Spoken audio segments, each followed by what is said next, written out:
MK jewellery বৰ্তমান সমগ্ৰ অসমৰ এটি চিনাকি নাম MK জুৱেলাৰী 24 বছৰে নিষ্ঠা সততাৰে ৰাইজৰ সেৱাত গুণগত উন্নত মানদণ্ডৰ হলমাৰ্কযুক্ত সোণ ৰূপ হীৰা আদি গহনা গাঁথৰিৰ বৰ্তমান এটি অত্যাধুনিক সম্ভ্ৰান্ত চালে চকুৰোৱা শ্ব'ৰুমলৈ পৰিণত হৈছে ৰাইজৰ আপোন জুৱেলাৰী MK জুৱেলাৰী। বিয়া বাৰু জন্মদিন বা অন্য কোনো বিশেষ মুহূৰ্তত আপোনজনক যদি সোণ ৰূপ হীৰা বা অন্য যিকোনো গহনা উপহাৰ দিব বিচাৰে তেন্তে MK জুৱেলাৰীক সদায় পাব আপোনালোকৰ কাষত। প্ৰিয় গ্ৰাহকসকলৰ যদি সোণ ৰূপ বা তাম আদি গহনা গাঁথৰিৰ কোনো সমস্যা থাকে তেন্তে আমি আমাৰ নিজা কাৰখানাত ততাতৈয়াকৈ গ্ৰাহকৰ সুবিধাৰ প্ৰতি লক্ষ্য ৰাখি তৎক্ষণাত সমাধা কৰোঁ।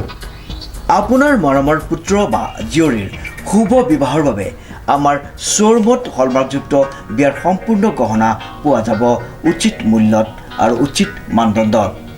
পুৰণি সোণৰ গহনা সলনি কৰি অত্যাধুনিক ন ডিজাইনৰ গহনা আমাৰ MK জুৱেলাৰীৰ পৰা ক্ৰয় কৰিব পাৰিব। প্ৰিয় গ্ৰাহকসকলক সম্পূৰ্ণ বিশ্বাসযোগ্যতাৰে আমাৰ শ্ব'ৰুমৰ পৰা কোনো অসুবিধা নোপোৱাকৈ সেৱা আগবঢ়োৱাই আমাৰ একমাত্ৰ লক্ষ্য। গতিকে আজিয়েই সপৰিয়ালে আহক আমাৰ শ্ব'ৰুম MK জুৱেলাৰীলৈ আৰু লৈ যাওক আপোনালোকৰ সপোনৰ গহনা গাঁথৰিসমূহ। আমাৰ ঠিকনা MK জুৱেলাৰী ৰূপহীয়ালী ষ্টুডেণ্ট গেলেৰীৰ কাষত। নমস্কাৰ, সকলোকে সাদৰ সম্ভাষণ জ্ঞাপন কৰি নিউজ নৰ ষ্টুডিঅ'ত মই মুকেবুল হুছেইন। জনপ্ৰিয় অসমীয়া চলচ্চিত্ৰ ডক্টৰ বেজবৰুৱাৰ পিছতেই দ্বিতীয়বাৰৰ বাবে চৈ দিয়া গৰু গাড়ীৰে গোবৰ্ধন চৰিত চলচ্চিত্ৰখনিৰ প্ৰচাৰ আৰু প্ৰসাৰ সমীৰয়ৰ নিউজ নৰ এক বিশেষ প্ৰতিবেদন। জনপ্ৰিয় অসমীয়া চলচ্চিত্ৰ ডক্টৰ বেজবৰুৱাৰ পিছতে দ্বিতীয়বাৰৰ বাবে চৈ দিয়া গৰু গাড়ীৰে গোবৰ্ধন চৰিত প্ৰচাৰ আৰু প্ৰসাৰ সমীৰয় বিশিষ্ট অভিনেতা নাট্যকাৰ ৰূপে খ্যাত অৰুণ হাজৰিকাই যোৰহাটত গোবৰ্ধন চৰিত উপভোগৰ বাবে সকলোকে জনালে আহ্বান। আজি যোৰহাটলৈ অহা নাট্যকাৰ ৰূপে জনপ্ৰিয় বিশিষ্ট অভিনেতা অৰুণ হাজৰিকাই 3 মে'ত মুক্তি পাব লগা গোবৰ্ধন চৰিত নামক জনপ্ৰিয় ৰেডিঅ' নাট গোবৰ্ধন চৰিতৰ ওপৰত নিৰ্মিত অৰুণ হাজৰিকাৰ অভিনীত হাস্যৰসিত অসমীয়া চলচ্চিত্ৰ গোবৰ্ধন চৰিতৰ উপভোগ কৰিবলৈ সকলোকে আহ্বান জনালে। বৰ্তমান আমাৰ ছবি জগতত বিশেষকৈ প্ৰচাৰৰ ক্ষেত্ৰত সমীৰয় এটা জনপ্ৰিয় নাম হৈ উঠিছে। আজি কেইবাবছৰ ধৰি সমীৰয়ে অসমীয়া ছবিৰ যিখিনি প্ৰচাৰ তেখেতে অতি আন্তৰিকতাৰে আৰু সততাৰে কৰি গৈ আছে। মই ভাবোঁ সমীৰয়ৰ এই যাত্ৰাই আমাৰ ছবি জগতৰ জয়যাত্ৰা হওক। যোৰহাট আৱৰ্ত ভৱনৰ কাষতে আনুষ্ঠানিকভাৱে প্ৰকৃতিপ্ৰেমী সমীৰ ৰয় প্ৰচেষ্টাত সম্পন্ন হোৱা এই অনুষ্ঠানত উপস্থিত থকা বিশিষ্ট আৰু জনপ্ৰিয় অভিনেতা গৌৰী ভূঞা, বিশিষ্ট সাংবাদিক ৰাজীৱ বৰাই সকলোকে এই চলচ্চিত্ৰখন চাবলৈ অনুৰোধ জনাই পোষ্টাৰিঙৰ শুভ উন্মোচন কৰে। উল্লেখনীয় যে জনপ্ৰিয় অসমীয়া চলচ্চিত্ৰ ডক্টৰ বেজবৰুৱাৰ পিছতে দ্বিতীয়বাৰৰ বাবে চৈ দিয়া গৰুৰ গাড়ীৰে গ্ৰাম্য অঞ্চলৰ গোবৰ্ধন চৰিতৰ প্ৰচাৰ আৰু প্ৰসাৰ কৰিলে সমীৰয়ে। কেইবা বছৰৰ পৰা নিস্বাৰ্থ আৰু এককভাৱে সমীৰয়ে এই কামত জড়িত হৈ আছে।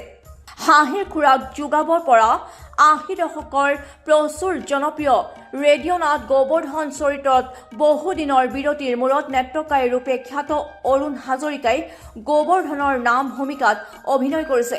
নমস্কাৰ। হাঁহি থাকি চাগে চবৰে ভাল লাগে নহয়। হাঁহি হৈছে এটা বহুত ভাল বস্তু। হাঁহি থাকিলে আমাৰ মন প্ৰাণ ভাল লাগে। চিৰিয়াছ কমেডি গোবৰ্ধনৰ জৰিয়তে দৰ্শক শ্ৰোতাৰ বহুদিনৰ এক অভাৱ পূৰণ হ'ব বুলি সকলো আশাবাদী। প্ৰসিদ্ধ নাট্যকাৰ তৰুণ শইকীয়াৰ জনপ্ৰিয় ৰেডিঅ' নাট গোবৰ্ধন চৰিতৰ কাহিনী সংবৰ্ধন, চিত্ৰনাট্য আৰু সংলাপ সংযোজন পৰিচালক জয়ন্ত গোস্বামী। মুভিষ্টনৰ বেনাৰত জয়ন্ত গোস্বামী আৰু সবিতা গোস্বামীৰ প্ৰযোজনাত নিৰ্মিত গোবৰ্ধন চৰিতত অভিনয় কৰিছে অৰুণ হাজৰিকা, চেতনা দাস, প্ৰতিভা চৌধুৰী, স্বাগতা ভৰালী, মধুমিতা কটকী, সমীৰণ বৰা, সবিতা গোস্বামী, সুজিত শৰ্মা, পূৰ্ণদা হাজৰিকা, জ্যোতি গগন, কৃষ্ণা বৰা, সুজিত শৰ্মা, সংহিতা কাশ্যপ আদি।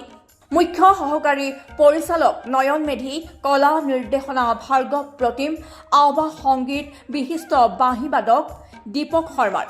অসমৰ বিভিন্ন ঠাইৰ গ্ৰাম্য প্ৰধান অঞ্চলত দৃশ্যগ্ৰহণ হোৱা এই হাস্যকৰ ছবিখনৰ জৰিয়তে সমাজৰ নিকঞ্জনৰ প্ৰতি স্বাৰ্থপৰ লোকৰ শোষণ বঞ্চনা ঠগ প্ৰবঞ্চনাক শক্তিশালী ৰূপত উপস্থাপন কৰা হৈছে। ভাল লাগিলে অমৰ হাজৰিকাৰ অভিনয় খুবেই ভাল লাগিলে। দ্বিতীয়তে একদম সম্পূৰ্ণ গাঁৱৰ পটভূমি ভাল লাগিলে।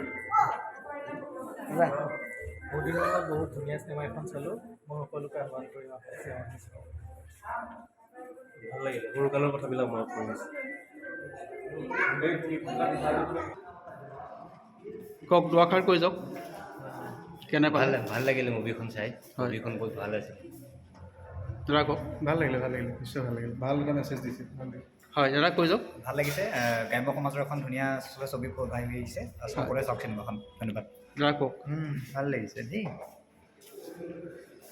দুআষাৰ। ভাল লাগিছে। দাদা খুব সুন্দৰ হৈছে। বৰ ভাল লাগিলে। বাইদেউ। ভাল লাগিলে বহুত ভাল লাগিলে। দাদা কওক।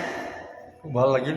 হয় পুৰণা যে কথাবোৰ মনত পৰি গ'ল। আগৰ 40 বছৰ আগতে এনেকুৱা ভাওনা আছিলে। হয়। গাঁৱত আৰু এনেকুৱা সহজ সৰল মানুহ থাকেই যাক বহুতে মানে কি কৰে এই এনেকৈ ব্যৱহাৰ কৰে। যেনে গোবৰ কৰিছে সঁচা কাহিনী। হয় ধন্যবাদ। News desk report, news now 24/7।